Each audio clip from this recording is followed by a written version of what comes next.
vol Air France 4590, un Concorde, devait partir de Paris pour New York. Il transportait 100 passagers et 9 membres d'équipage. Pendant son décollage, quelque chose s'est produit sur la piste. Un DC-10 de Continental Airlines, qui avait décollé quelques minutes auparavant, avait perdu une lamelle métallique provenant de son moteur. Cette pièce était restée sur la piste. Le pneu du train d'atterrissage gauche du Concorde a roulé dessus à grande vitesse. Le pneu a éclaté violemment. Les morceaux du pneu ont été projetés contre l'aile et ont endommagé un réservoir de carburant. Une importante quantité de carburant s'est mise à fuir. Le carburant s'est enflammé, probablement sous l'effet de l'arc électrique ou des éléments chauds situés dans la zone du train d'atterrissage. Un énorme incendie s'est développé sous l'aile gauche alors que l'avion était encore en phase de décollage. Le Concorde avait déjà atteint une vitesse trop élevée pour pouvoir simplement interrompre son décollage.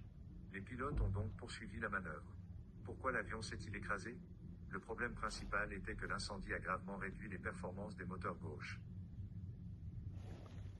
Le Concorde était alors très lourd, avec beaucoup de carburant, et venait juste de décoller. L'équipage a essayé de maintenir l'avion en vol, mais il n'avait plus suffisamment de puissance et de contrôle pour continuer normalement. Quelques secondes après le décollage, l'avion a perdu de la vitesse et s'est incliné. Il s'est finalement écrasé sur un hôtel à Gonesse, à quelques kilomètres de l'aéroport.